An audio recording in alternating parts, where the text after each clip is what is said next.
In the rural hills of western Pennsylvania, there exists a collection of church relics that no historian can properly trace. Across 17 different congregations, stretching from Philadelphia to the frontier settlements, small bone fragments and preserved flesh sit within ornate reliquaries, their origins obscured by time and deliberate deception. Between 1745 and 1792, over 73 individuals vanished from these communities. Devout men, women, and most disturbingly, orphaned children, all later declared saints by local religious leaders.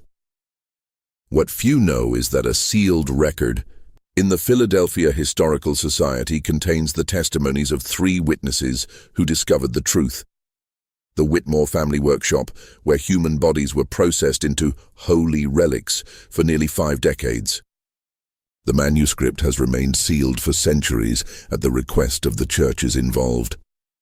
But through careful research, I have uncovered the horrifying truth that the religious establishment has desperately tried to keep hidden. Before we continue with the story of the Whitmore family's gruesome enterprise, hit the subscribe button if you're brave enough to hear historical horrors that few channels dare to reveal. Let me know in the comments what state you're listening from. Perhaps your local church holds secrets you never imagined. Now, let's delve deeper into this disturbing chapter of American religious history. The true horror of what happened in those Pennsylvania woods extends far beyond what most historians are willing to acknowledge, affecting communities whose descendants worship in those same churches to this day. The colony of Pennsylvania in the mid-18th century existed as a unique religious haven. While the Quakers dominated Philadelphia and its surrounding counties with their plain meeting houses and emphasis on inner light, the Western Territories saw a blend of Protestant denominations, Presbyterian, Lutheran, and smaller Christian sects, each establishing modest wooden churches as they pushed further into frontier lands claimed from native peoples. The Whitmore family arrived from England in 1742, settling in Chester County, approximately 30 miles west of Philadelphia, where rolling hills gave way to dense forests and scattered farmsteads. Nathaniel Whitmore, a stern-faced man with penetrating gray eyes and a trimmed beard that framed his angular jawline, presented himself as a skilled craftsman of religious items, chalices, communion plates, and ornate Bible covers that quickly gained favor among the wealthier congregations. His workshop, a 2-story timber structure situated on 12 acres of wooded land, featured large windows that flooded the main floor with natural light. There, he would receive ministers and church elders who commissioned his increasingly sought-after work. His wife, Elizabeth, a slender woman with delicate hands and an unnerving ability to maintain a placid expression regardless of circumstances, managed their household and 4 children with precision that neighbors found admirable, if somewhat cold. The Whitmores attended Sunday services at Harmony Meeting House, a modest Quaker gathering where they sat quietly during worship, occasionally offering measured testimonies that impressed the congregation with their apparent spiritual depth. Their eldest son, Thomas, assisted his father in the workshop, while daughters Mary and Sarah helped their mother with household duties. The youngest, William, a frail boy with an unsettling intensity in his gaze, often spent hours alone in the woods, returning with plants and small animal specimens that he meticulously preserved in his room, a hobby his parents encouraged as a scientific pursuit. Chester County in those years faced the typical challenges of colonial life: harsh winters, occasional crop failures, and the constant tension of frontier existence. Yet it was also a time of religious fervor and economic growth. The Great Awakening had swept through the colonies in the 1730s and 1740s, leaving in its wake a heightened spiritual awareness and competition between denominations for souls and status. Churches sought to distinguish themselves not only through doctrine, but through the quality of their buildings and religious artifacts. The Whitmores seemed perfectly positioned to serve this market. Nathaniel's craftsmanship elevated him above local competitors, and by 1745, his workshop had expanded to include 2 apprentices, Jacob Miller, the orphaned son of German immigrants, and Peter Collins, a quiet young man from a poor family in Philadelphia. The family lived comfortably, though not ostentatiously, gaining a reputation for industriousness and piety that served as an effective mask for what occurred behind the workshop's closed doors after sunset. It was in late autumn of 1745 when Mary Collins, a devout Quaker woman known for her healing work among the poor, disappeared while traveling home from visiting a sick family on the outskirts of the county. Her disappearance caused brief concern, but as happened often in colonial times, was eventually attributed to an Indian attack or wild animal encounter. What no one knew then was that Mary Collins represented the beginning of a horrifying enterprise that would continue undetected for nearly half a century. On November 17, 1745, as an early winter storm descended upon Chester County, Mary Collins made her final journey along the rutted path that led past the Whitmore property. The sky had darkened prematurely, heavy clouds promising snow as the wind drove brittle leaves across the frozen ground. Mary, a widow of 43 years with grey-streaked hair and hands weathered from decades of charitable work, pulled her woolen cloak tighter, quickening her pace as she passed the lantern light glowing from the Whitmore workshop. According to Thomas Whitmore's confession, written years later from his deathbed and discovered hidden in the wall of a Philadelphia prison cell, his father had been watching Mary Collins for weeks. Father said her reputation for saintliness would make her perfect, Thomas wrote in shaky script. He told us God had revealed to him a great purpose, a way to bring true holiness to the colonies through sacred vessels. As Mary passed the property, Nathaniel emerged from the trees, lantern in hand, calling for assistance. His voice, tinged with practiced desperation, explained that his son William had wandered into the woods and failed to return. Mary, known for her kindness, did not hesitate to offer her help despite the approaching storm.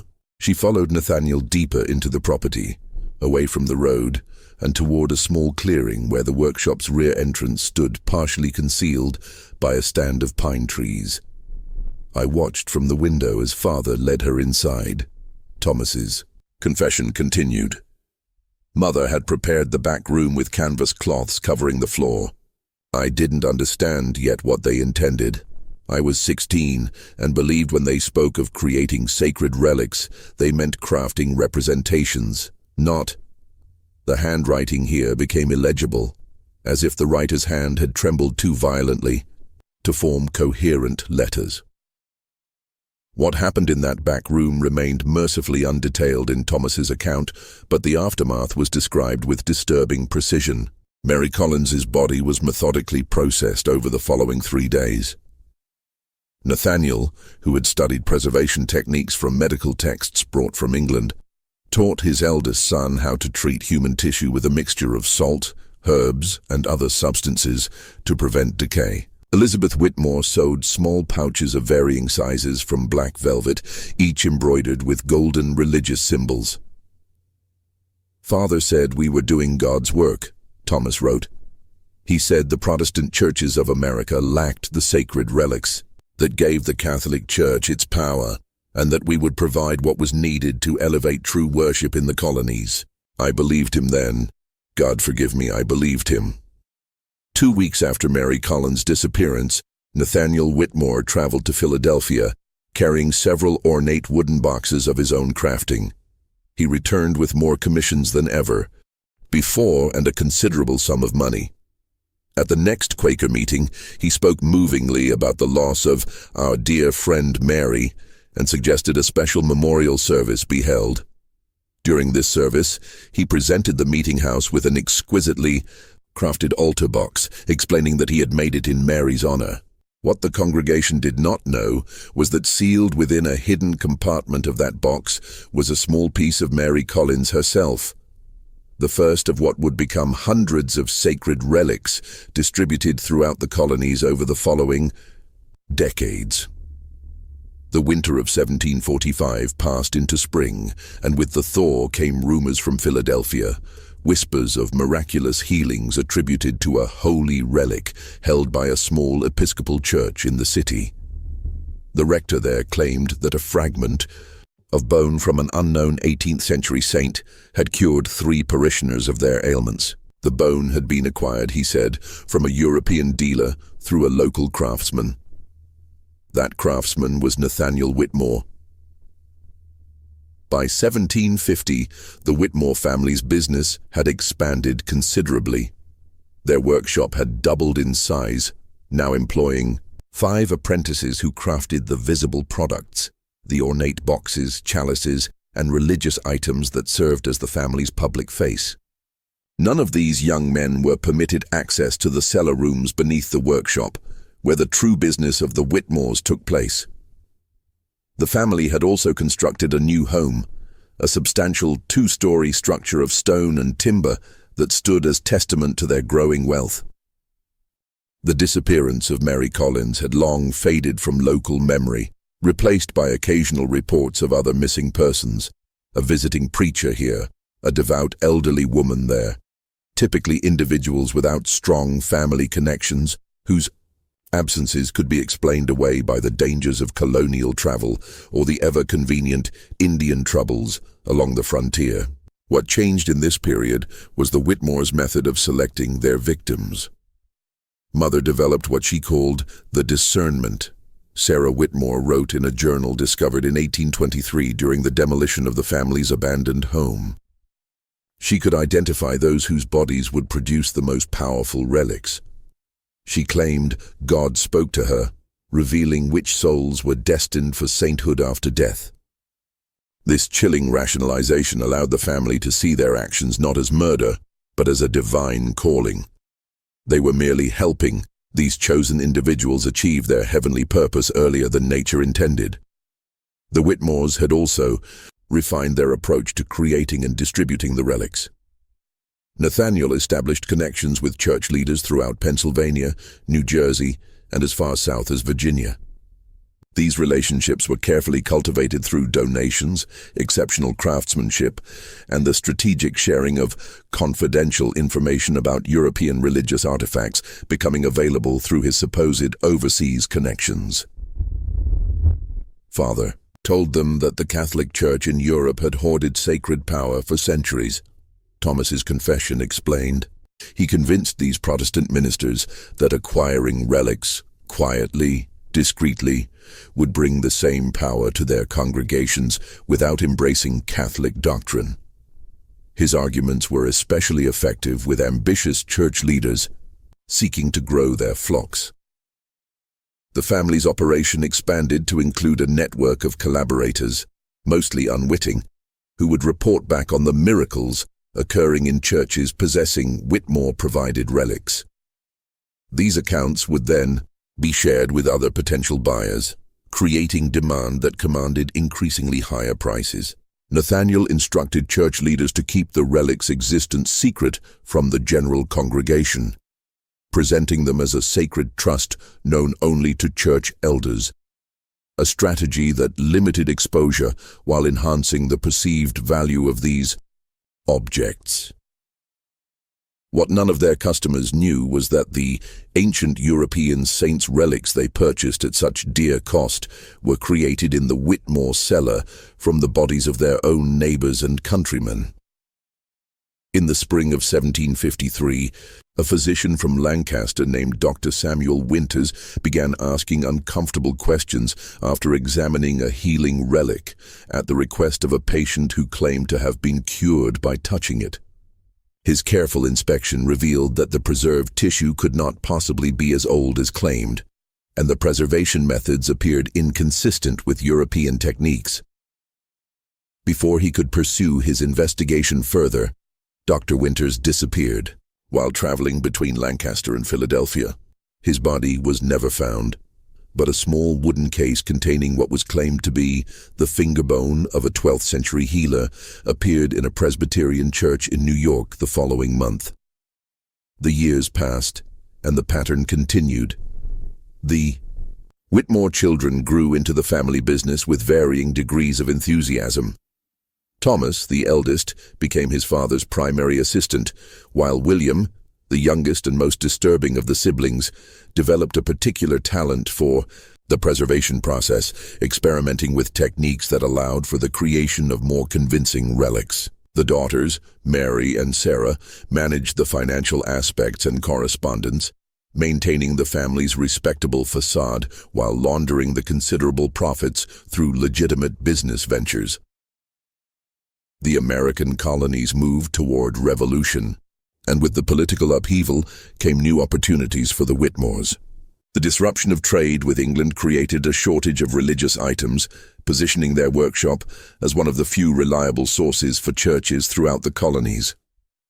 The family was careful to demonstrate appropriate patriotic sentiment without becoming too closely identified with either side, a neutrality that allowed them to continue their trade regardless of which faction controlled their territory at any given time.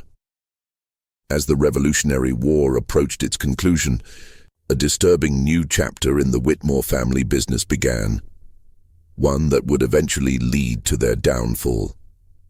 The year was 1781, and while the colonies celebrated their impending independence, the Whitmores identified a new and particularly profitable market for their gruesome products. The end of the Revolutionary War brought significant changes to the religious landscape of the newly formed United States. Churches damaged during the conflict required rebuilding, and a spiritual revival swept through communities seeking meaning after years of bloodshed. This environment created unprecedented demand for religious artifacts, and the Whitmores recognized an opportunity to expand their macabre enterprise. In February of 1782, the first orphaned child disappeared from a church-run asylum in Philadelphia. 10-year-old Joseph Miller had been placed in the care of the Episcopal Church after losing his parents to smallpox the previous winter. Small for his age, with solemn eyes and a reputation for unusual piety, Joseph often led the other children in prayer and was favored by the clergy who oversaw the asylum. His disappearance was noted, investigated briefly, and ultimately attributed to running away, a common occurrence in such institutions. 3 months later, the Church of St. Michael in eastern Pennsylvania reported a series of miraculous events surrounding a newly acquired relic, supposedly the preserved heart of a child martyr from the early church. Parishioners claimed that prayers offered before this relic resulted in extraordinary answers, particularly those concerning children's illnesses. The church's attendance swelled, and donations increased dramatically. Word of these miracles spread, creating demand among other churches for similar powerful relics. William suggested the children. Sarah Whitmore's journal revealed in a passage written in a shaky hand, the ink blotched as if by fallen tears. He said their innocence made them more powerful vessels for divine work. Father hesitated at first, but the prophet potential convinced him. God help me, I knew it was wrong, yet I said nothing. What followed was perhaps the most disturbing phase of the Whitmores' operation. Between 1782 and 1785, at least 16 children, all orphans or from destitute families, vanished from communities within a day's ride of the Whitmore property. Each disappearance created a brief stir before being attributed to the usual suspects. Wilderness dangers, child traffickers bound for distant cities, or simply the harsh realities of life for unprotected minors in the early Republic. During this same period, the market for child saint relics flourished among certain churches. These items commanded prices 5 times higher than adult relics, justified by their supposed spiritual potency and rarity. The Whitmores grew wealthier than ever, investing their blood money in land, businesses, and political connections that further insulated them from suspicion. However, the increased scale of their operation necessitated more hands, forcing the family to partially initiate 2 trusted apprentices into their secrets. One of these men, Daniel Foster, would later become central to the family's undoing. In the autumn of 1785, a Quaker minister named Elijah Thompson was appointed by the Philadelphia Yearly Meeting to investigate concerns about irregular religious practices in outlying communities. Thompson, a methodical man with a background in law before his conversion to the Society of Friends, had earned a reputation for untangling complex church disputes with both diplomacy and unwavering principle. I was tasked with examining the troubling reports of Catholic-like practices involving relics and saint worship that had infiltrated even our plain Quaker meetings, Thompson wrote in his journal, now preserved in the Historical Society of Pennsylvania's sealed collection. Such idolatry runs counter to our belief in direct communion with the divine, yet several meeting houses had acquired special objects said to enhance spiritual experiences. Thompson's investigation began in Philadelphia, where he noticed a curious pattern. Many of the relics had been acquired through intermediaries who ultimately traced back to Nathaniel Whitmore or his associates. The minister also observed that the provenance of these items, while elaborate in detail, lacked verifiable historical connections. In December 1785, Thompson traveled to Chester County to meet with Nathaniel Whitmore directly. His journal describes their encounter. Whitmore received me graciously in his well-appointed home, offering refreshments and conversation that demonstrated considerable knowledge of theological matters. When I inquired about the religious artifacts his workshop produced, he showed me his public workroom where apprentices crafted beautiful communion ware and decorative items for churches. He spoke at length about his connections with European suppliers of ancient relics, providing documentation that, while impressive to look upon, contained inconsistencies that my legal training could not overlook. Thompson left the meeting troubled, but without concrete evidence of wrongdoing. He continued his investigation, interviewing church leaders who had purchased Whitmore relics and cataloging the miracles attributed to them. A disturbing pattern emerged. The most dramatic miracles often involved witnesses who had some connection, however tenuous, to the Whitmore family or their associates.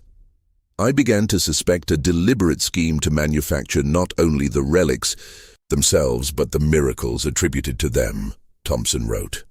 Certain individuals appeared repeatedly in different communities, testifying to wondrous events before moving on. When tracked, their movements formed a web with the Whitmore property at its center. As Thompson's investigation intensified, strange occurrences began to plague him. Items went missing from his lodgings. Correspondence failed to reach its intended recipients. Most disturbingly, evidence he had collected, notes, witness testimonies, and documentation of inconsistencies disappeared from his locked trunk while he slept at a roadside inn.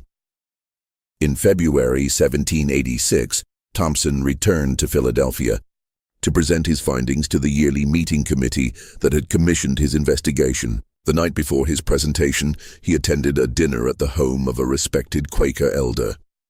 During the meal, Thompson became violently ill. Physicians diagnosed poisoning, though the source could not be identified. He survived but remained weakened for months, forcing a temporary halt to his investigation. During Thompson's convalescence, a new character entered the narrative, one who would ultimately help expose the true horror of the Whitmore family business. Daniel Foster, the apprentice who had been partially initiated into the family's secrets, began experiencing what he described as unbearable attacks of conscience. After witnessing the processing of a child's body, reportedly that of a 12-year-old orphan girl from a Methodist children's home, Foster fled the Whitmore compound in the middle of the night, taking with him a journal in which he had secretly documented dates, names, and details of the family's activities.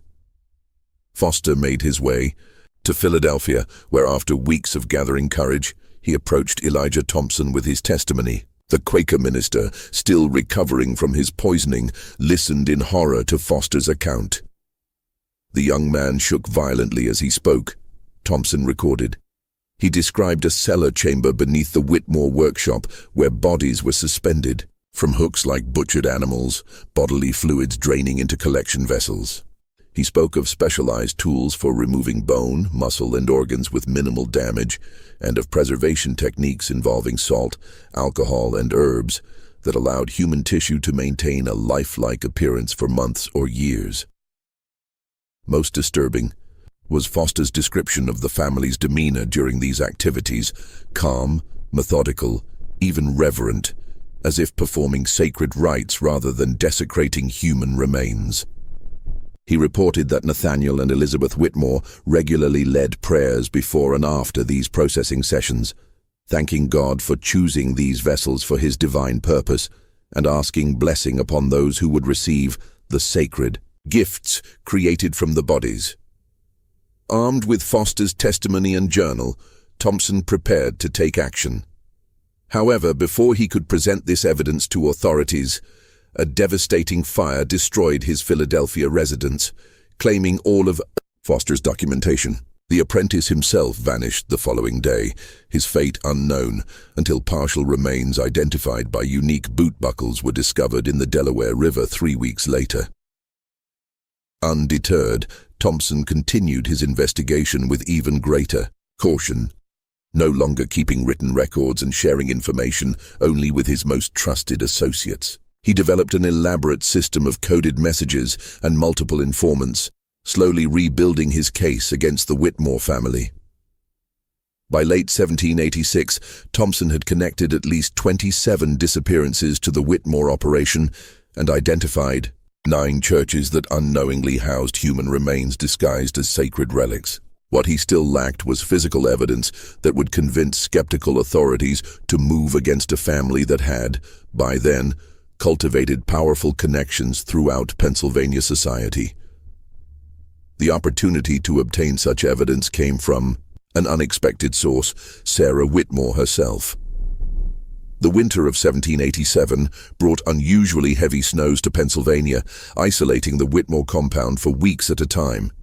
During this period of forced seclusion, fractures within the family deepened. Sarah Whitmore, who had maintained her journal in secret for years, began to crumble under the psychological weight of her complicity. Now 32 and unmarried, her father had discouraged suitors who might have taken her away from the family business. She found herself trapped in a nightmare of her own making. "I can no longer sleep without seeing their faces," she wrote in December 1787. "The children, especially, haunt me." William has become something inhuman in his enthusiasms. Last week, he spoke of experimenting with preservation techniques that would allow for entire limbs to be marketed as intact relics. Mother encouraged him, speaking of the profit potential, while quoting scripture about the sanctification of holy vessels. "I cannot bear much more of this." Sarah's crisis of conscience coincided with an escalation in the family's activities. The success of their child relics had emboldened them, particularly William, whose role had expanded as Nathaniel aged. Now, 27, William had developed refinements to their preservation techniques that allowed for more convincing relics and, consequently, higher prices. He pushed for increased production, arguing that the post-revolution spiritual hunger created a market they should fully exploit. This acceleration required more victims, creating greater risks of discovery. William proposed a solution, targeting remote frontier settlements where disappearances would attract less attention. Nathaniel, now showing signs of the illness that would eventually claim his life, conceded leadership to his youngest son, despite Thomas's objections that such expansion invited unnecessary danger. In January 1788, 2 incidents occurred that set in motion the family's eventual exposure. First, William returned from a 2-week journey to western Pennsylvania with 3 new subjects, all children from a remote settlement devastated by winter illness. The processing of these victims in such quick succession overwhelmed even the family's efficient system, forcing them to store partially preserved remains in the workshop cellar for longer than usual. Second, And more significantly, Sarah Whitmore made a fateful decision. During a rare solo trip to Philadelphia to deliver correspondence and collect payments, she sought out Elijah Thompson, whose investigation she had learned about through her family's surveillance of potential threats. Their meeting, held in the back room of a Quaker bookshop, lasted over 3 hours. Thompson's coded notes, deciphered decades later, recorded Sarah's revelations. Female W provided confirmation of all suspicions and worse beyond imagining. Family operation more extensive than previously documented. Estimates 70+ adult victims, 20+ children since beginning. Detailed processing methods and distribution network. Names of participating church officials, see separate encoded list. Most disturbing, underground chamber beneath main workshop contains remains in various stages of processing, plus archived samples of all victims. Small preserved portions kept as quality control references, labeled with names and dates. Sarah agreed to help Thompson obtain physical evidence, providing him with a hand-drawn map of the workshop complex, including the hidden entrance to the underground processing chamber. She also revealed the existence of a ledger kept by Elizabeth Whitmore that documented every acquisition and distribution since the business began. A meticulous record of decades of horror that would provide irrefutable evidence if obtained. I condemn myself by revealing these things, Sarah reportedly told Thompson. I expect no mercy in this world or the next, but the children's faces give me no peace, and I cannot allow more innocence to feed my family's ungodly work. Thompson, recognizing both the value and risk of Sarah's information, arranged for her to stay with trusted Quaker contacts rather than return to the Whitmore compound. This decision, while well-intentioned, accelerated the approaching confrontation. When Sarah failed to return as scheduled, William Whitmore immediately suspected betrayal. According to Thomas Whitmore's later confession, the family held a tense council upon realizing Sarah's defection. William was coldly furious, pacing the IE study while suggesting increasingly violent courses of action. Father, weakened by his illness, sat slumped in his chair, occasionally muttering prayers or biblical passages about Judas and betrayal. Mother remained calm, methodically listing the vulnerabilities Sarah's absence created and the evidence that needed to be eliminated. I argued for flight, abandoning the workshop and starting anew elsewhere. But William would not hear of surrendering the business he viewed as his birthright. The family decided on a two-pronged strategy. William would track Sarah to eliminate the immediate threat, while Elizabeth would oversee the relocation of their most incriminating materials to a secondary location, an abandoned mine shaft on the property's western edge that had been converted years earlier for storage. What they could not know was that Thompson had already begun assembling a coalition of authorities to act on Sarah's information. Recognizing that local officials might include Whitmore allies, he approached the Philadelphia yearly meeting's most influential members, who in turn engaged trusted contacts within the newly formed state government. By February 12, 1788, a plan was in place to raid the Whitmore compound and gather evidence of their crimes. The night before the planned raid, a snowstorm descended upon Chester County, hampering travel and communications. Thompson, fearing delay would give the Whitmores time to destroy evidence, made the fateful decision to proceed with a smaller force rather than wait for better conditions. He departed Philadelphia with 6 armed men, including 2 constables, and 4 Quaker volunteers committed to ending the Whitmore atrocities. What followed was described by multiple sources as the night of unholy discovery, an encounter with human depravity that would haunt all involved for the remainder of their lives. February 13th, 1788, arrived with howling winds driving snow horizontally across the Pennsylvania countryside. Elijah Thompson and his small party reached the outskirts of the Whitmore property shortly after nightfall, their lanterns struggling against the darkness and swirling snow. They approached on foot, following Sarah's map toward the workshop rather than the main house. "We moved like ghosts through the storm," wrote James Pearson, one of the Quaker volunteers, in an account sealed alongside Thompson's records. "The wind masked our approach, but also prevented us from hearing activity within the buildings. The workshop windows glowed with lantern light despite the late hour, an ominous sign that our arrival might not be unexpected." The men positioned themselves around the structure, with Thompson and the 2 constables approaching the main door, while others covered potential escape routes. Their plan was to secure any occupants quickly, then locate the hidden entrance to the underground chambers Sarah had described. Thompson knocked firmly, announcing official business. After a moment of silence, the door opened to reveal Thomas Whitmore, his tall frame silhouetted against the workshop's interior light. "He showed no surprise at our presence," Pearson recorded. "His eyes moved over our small party as if counting. Then he stepped aside with an unsettling calm, inviting us to enter, if we must. I sensed immediately that something was terribly wrong. His manner suggested not the panic of discovery, but the composed resignation of a man who had prepared for this moment." Inside, the workshop's main floor appeared as any craftsman's space, tools hanging in precise order, partially completed religious items arranged on workbenches, the scent of wood shavings and varnish hanging in the air.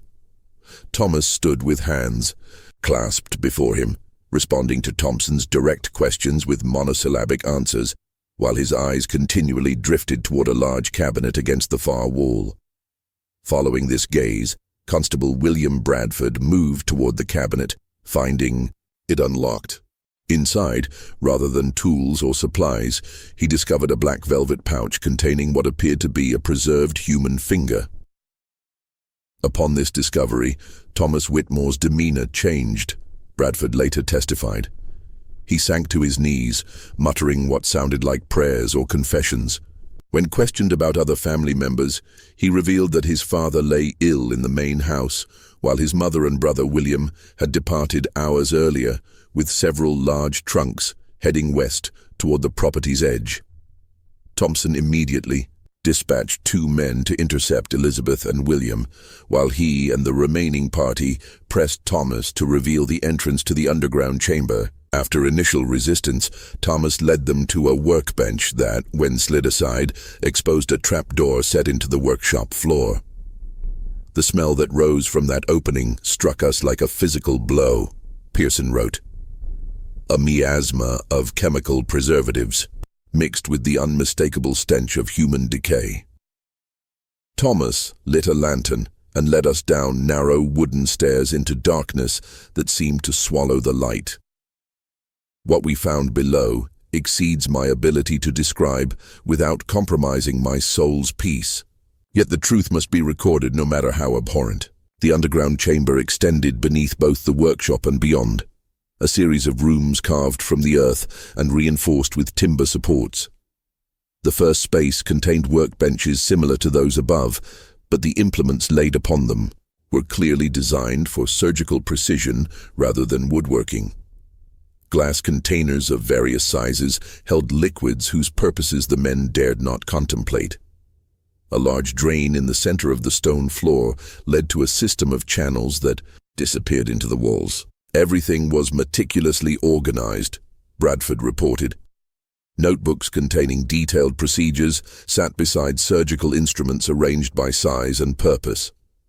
One volume, open to a recently used page, contained drawings of human anatomy, with specific sections highlighted and annotated with preservation instructions. The adjacent room revealed the true horror of the Whitmore operation. Here, 3 bodies in various stages of processing hung suspended from iron hooks set into the ceiling beams. 2 adults, a man and woman, and 1 child, estimated to be 9 or 10 years old. Each had been partially dissected with surgical precision, their remains treated with preservatives that gave the exposed tissue an unnatural, waxy appearance. Most disturbing was the 3rd chamber, which Thomas referred to in a hollow voice as the archive. Floor-to-ceiling shelves lined all four walls, holding hundreds of small wooden boxes, each meticulously labeled with names, dates, and locations. Random inspection revealed that each box contained a preserved human fragment, a piece of bone, a section of skin, a small organ or tissue sample, kept as a reference catalog of all the saints the Whitmores had created and distributed. At the center of this room stood a large wooden table bearing Elizabeth Whitmore's ledger, the business record Sarah had described, Thompson wrote. This massive volume documented in cold commercial terms the acquisition of victims, the processing of their remains, and the distribution of resulting relics to churches throughout the eastern seaboard.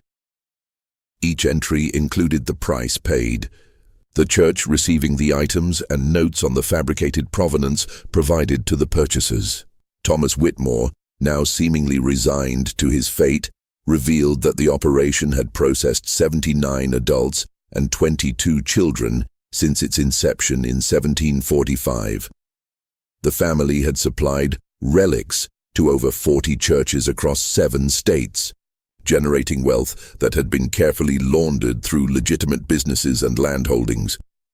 When asked how they selected their victims, Thomas's response chilled the investigators to their core. Mother had the discernment. She could sense those whose bodies would produce the most powerful relics, the truly devout, the innocents, those whose suffering purified them for sacred purpose. She taught William to see it too. They would watch at church gatherings, at revival meetings, identifying those whose flesh might bring miracles. The investigation of the underground chambers continued for hours, with the men documenting their findings as thoroughly as their shaken state allowed. As dawn approached, a commotion from above drew them back to the workshop level, where they found the 2 men who had been sent to intercept Elizabeth and William Whitmore. One was seriously injured, bleeding from a deep knife wound to his shoulder. William Whitmore fought like one possessed, the wounded man reported. We found them at the abandoned mine shaft, as Thomas had indicated, transferring boxes from a wagon into the entrance. When confronted, Elizabeth attempted to reason with us, offering money for our silence, while William circled behind. He struck without warning, a butcher's precision to his violence. My companion is dead, his throat cut before I could intervene. The Whitmores fled into the forest with what they could carry. A broader manhunt was organized as daylight broke, with messengers sent to alert authorities in neighboring counties. Nathaniel Whitmore was found in the main house, too weakened by illness to have participated in the recent activities. He offered no resistance when taken into custody, alternating between religious justifications for his family's work and apparent confusion about his surroundings. The search for Elizabeth and William Whitmore continued for 3 days before reaching its gruesome conclusion. Their bodies were discovered in a small hunting cabin 12 miles from the family property, arranged side by side on a crude altar constructed from local materials. Both had consumed poison after apparently performing some form of ritual whose exact nature remains unclear. Notes found at the scene suggested they believed their deaths would consecrate the remaining relics they had managed to salvage during their escape. Thomas Whitmore was tried in Philadelphia in April 1788. The proceedings, conducted with unusual secrecy due to the sensational and disturbing nature of the crimes. He was hanged on May 7, 1788, after providing a complete confession that corroborated the physical evidence found at the family compound. The most challenging question facing authorities was how to handle the hundreds of human remains that had been distributed as relics to unsuspecting churches. The decision, reached after lengthy deliberation involving both government and religious leaders, prioritized preventing public panic and religious disillusionment over full disclosure. The aftermath of the Whitmore family's horrific enterprise presented unprecedented challenges for both civil and religious authorities in the young United States. The full truth threatened to undermine public faith in religious institutions at a time when such faith was considered essential to the moral foundation of the new nation. After consultation with leaders from various denominations, a decision was reached that would shape how this dark chapter would be remembered, or rather deliberately forgotten. We determined that the faithful should be protected from knowledge that might devastate their spiritual foundations, wrote Judge William Bradford in a sealed memorandum to the Pennsylvania governor. The churches that unknowingly participated in this abomination need not bear the burden of public shame or lose the confidence of their congregations. Therefore, all records of this investigation shall be sealed for a period not less than 100 years, and officials involved are bound to silence by oath. The churches that had purchased Whitmore relics were privately informed of their true nature. Each institution was given the option of having the human remains quietly collected for proper Christian burial in unmarked graves, or allowing the church leaders to handle the matter themselves with absolute discretion. According to Thompson's final report, most chose the latter option, unwilling to involve even the discreet government representatives in what was viewed as a profound desecration of their sacred spaces. What the authorities could not have anticipated was how many church leaders decided upon a third option, one that speaks to the darkest aspects of human psychology and religious conviction. Of the 43 churches identified in Elizabeth Whitmore's ledger, historical records suggest that at least 17 chose to retain the human remains, continuing to present them as authentic relics while knowing their true origins. The justification offered by these clergy was disturbing in its pragmatism. Thompson noted in his final entry, before the records were sealed, several expressed the view that since the miracles associated with these remains had occurred regardless of their provenance, perhaps God had indeed sanctified these poor victims through their unwilling sacrifice. Others spoke more practically of the donations, increased attendance, and enhanced prestige their churches had gained through possession of these powerful relics. To surrender these advantages, they argued, would harm their congregations more than continuing the deception. Thompson, a man of unwavering moral principle, found this reasoning abhorrent. His final efforts focused on creating a confidential registry of every Whitmore victim whose identity could be established, along with the location of their remains if known.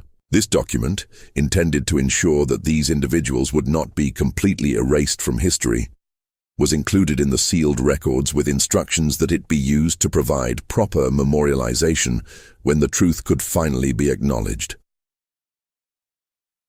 The Whitmore property was burned to the ground in what was officially recorded as an accidental fire, though multiple accounts suggest it was deliberately set by local authorities to eliminate any remaining evidence of the horrors that had occurred. There, the land was reclaimed by the state and eventually divided and sold to families who knew nothing of its history. Sarah Whitmore, whose courage had helped expose her family's crimes, was provided with a new identity and relocated to Boston, where she lived under Quaker protection until her death in 1823. Her journal, maintained until her final days, reveals a woman haunted by guilt yet determined to honor the victims through a life dedicated to charitable works, particularly those benefiting orphan children. "I cannot undo what my family wrought," she wrote in her final entry. "But each child I help to safety and education stands against the darkness we created. I have lived 40 years attempting to balance scales that can never be truly balanced. I go to my judgment with no expectation of mercy, only the hope that those we harmed have found the peace we stole from them. The physical evidence of the Whitmore family's crimes, the surgical tools, preservation formulas, and workshop apparatus was supposedly destroyed after the trial. However, rumors persisted for decades that certain items had been quietly preserved by medical schools or private collectors fascinated by the technical innovations the family had developed for tissue preservation. Of particular interest to early medical researchers were the Whitmores' techniques for maintaining the lifelike appearance and flexibility of preserved human tissue. methods that William Whitmore had apparently developed through years of gruesome experimentation.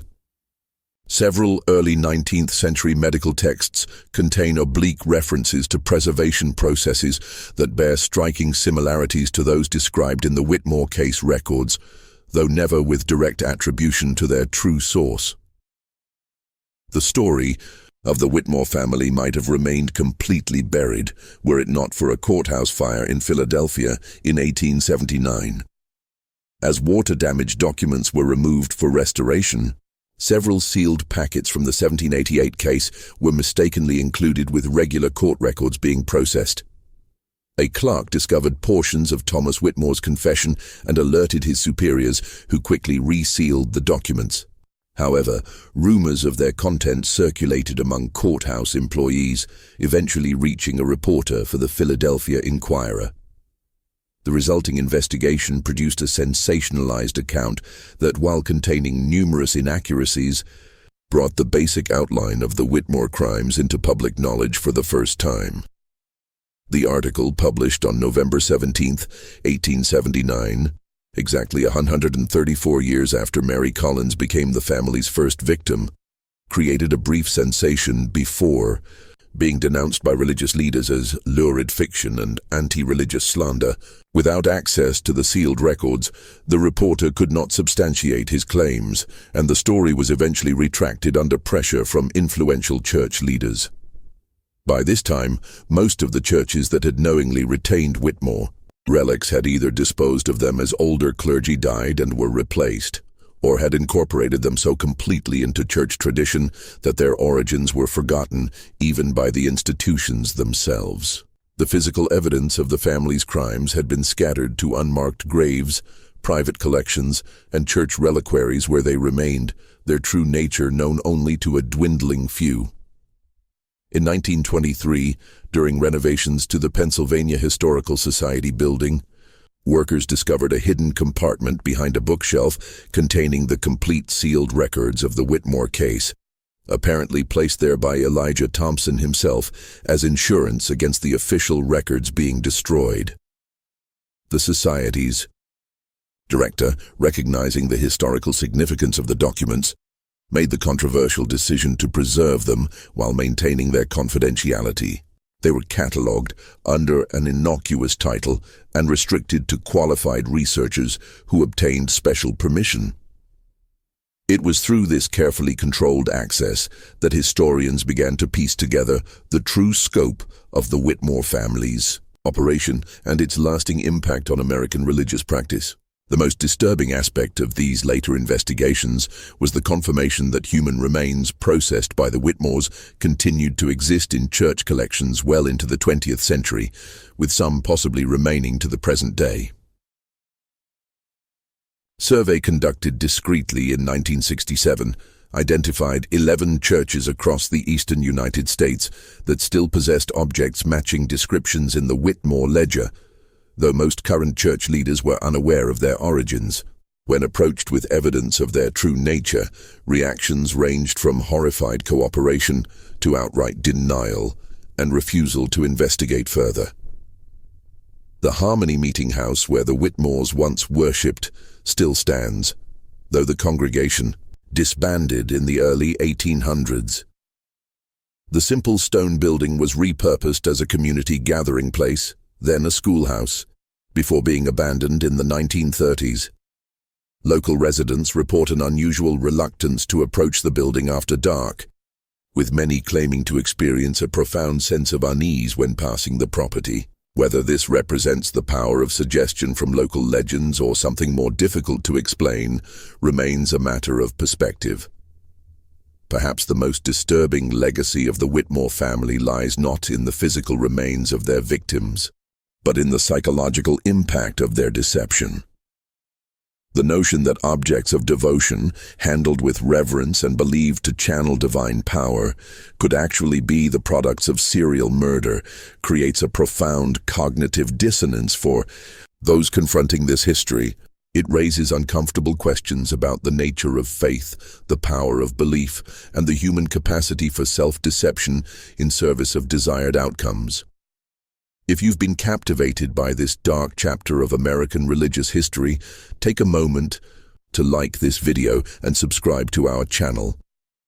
Our community of true mystery seekers grows stronger with each new member, and your support allows us to continue uncovering these hidden historical horrors.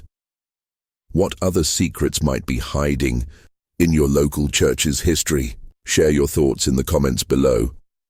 The Whitmore case also forces us to confront the troubling reality that miracles attributed to these fraudulent relics were reported by seemingly reliable witnesses.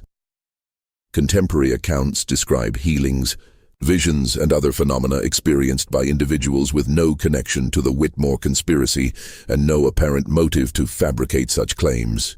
Were these merely the power of suggestion and coincidence, or does sincere belief create its own reality regardless of the physical object's true nature? The philosophical implications extend far beyond this single historical case. In 1992, ground-penetrating radar was used to survey the former Whitmore property, revealing anomalies consistent with underground chambers and what appeared to be a filled-in mine shaft. Limited archaeological investigation confirmed the existence of structures matching descriptions in the historical record, though no human remains were recovered. The current landowners, disturbed by these findings, declined to permit further excavation, and the site was reburied and marked as historically significant but not open to the public. The last verified Whitmore relic was removed from a small Lutheran church in western Pennsylvania in 2005, when renovation work exposed a hidden compartment behind the altar containing a small velvet pouch and a letter from 1788. The church pastor, upon learning the likely origin of the object, arranged for DNA testing that confirmed it was human tissue. The remains were given a proper burial in the church cemetery with a simple marker reading, "Unknown Child of God, finally at rest." As for the Whitmore family home, the property changed hands multiple times after the state's confiscation and eventual sale. The area where the workshop once stood remained undeveloped, as successive owners reported that crops planted there failed to thrive and livestock refused to graze on that particular section of land. Local legend holds that on certain autumn nights, particularly around November 17th, the outline of the workshop can be seen glowing faintly in the darkness, though no physical structure has stood there for over 2 centuries. If this dark tale of religious exploitation and murder has sent chills down your spine, share it with someone who appreciates historical horror.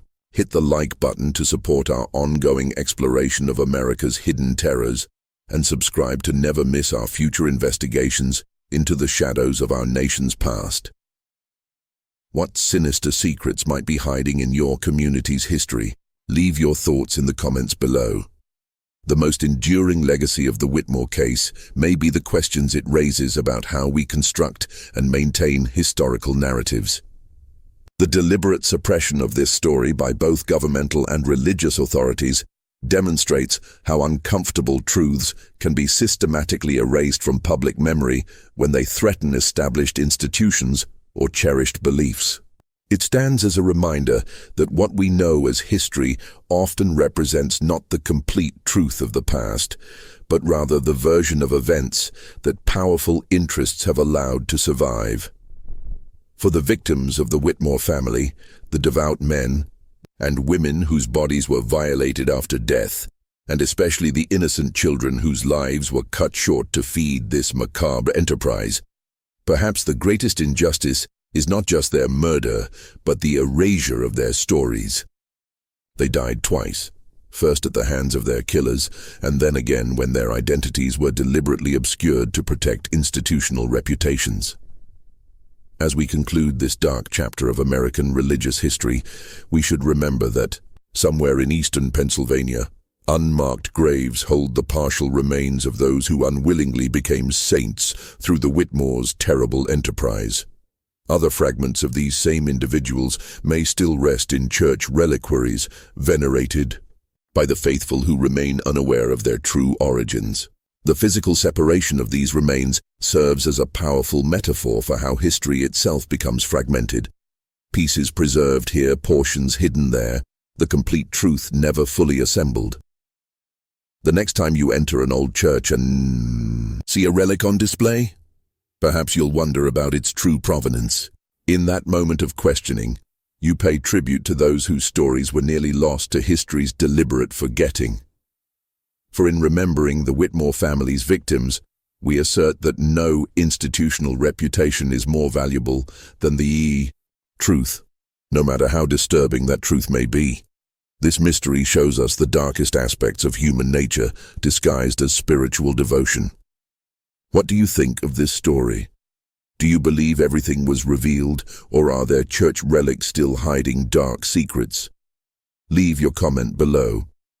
If you enjoyed this tale and want more horror stories like this, subscribe, hit the notification bell and share with someone who loves mysteries. See you in the next video.